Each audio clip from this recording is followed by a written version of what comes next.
The sprint world may have overlooked Jonielle Smith for years, but that mistake is getting harder to make, because at 30 years old, the Jamaican relay specialist is suddenly running the fastest individual sprint times of her career, and she's making people wonder just how fast she can really go. Just days ago at the Gibson McCook Relays, Smith ran 7.07 seconds in the women's 60 meters, recovering from a terrible start to defeat Tina Clayton once again. And that wasn't a one-off. Earlier this year in Stockholm, Smith had already beaten Tina Clayton and Tia Clayton. But here's what makes this story crazy. For nearly a decade, Jonielle Smith was known as the woman standing just outside the spotlight. She was the relay runner, the athlete trusted to receive the baton, attack the back straight, and keep Jamaica's championship machine moving while the world watched names like Shelly-Ann Fraser-Pryce, Elaine Thompson-Herah, and Shericka Jackson. And Smith wasn't just part of that dynasty. She helped create history. In 2019, at the World Championships in Doha, Jamaica lined up for the women's 4x100-meter final. Brianna Williams started. Jonielle Smith ran the second leg. Natalia White took the third, and Shelly-Ann Fraser-Pryce brought it home.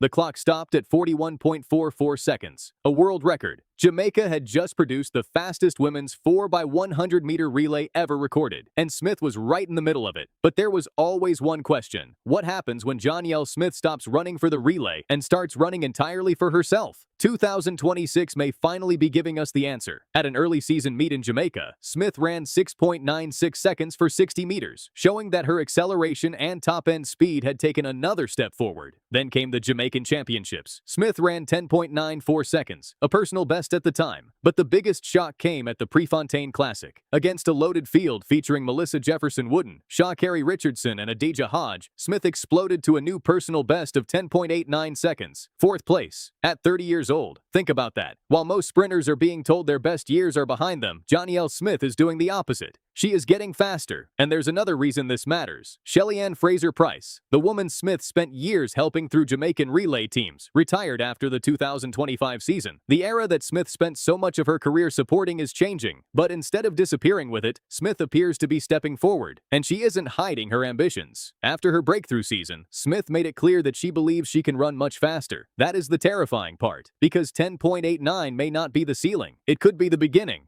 A woman with years of elite relay experience now has something she rarely had before. A season built around her. No baton, no exchange zone, no waiting for another runner. Just one lane, one start, and 100 meters of open track. And if she continues improving, the next target becomes obvious. 10.8 seconds. Could Jonielle Smith become one of the fastest Jamaican women in the world? Could she turn from the relay specialist nobody talked about into an individual sprint contender? And could this journey eventually take her all the way to Los Angeles in 2028? She would be 32. Conventional wisdom says that is too old. But after everything Smith has done in 2026, conventional wisdom suddenly looks a lot less convincing. For years, she carried Jamaica's baton. Now she is carrying her own name. The relay world record is already part of her legacy. But the individual record she has been chasing? That story is only beginning. So let me know. Can Jonielle Smith break 10.80? And if she keeps improving at this rate, how far can she really go? Because the relay girl isn't passing the baton anymore. She's running with it.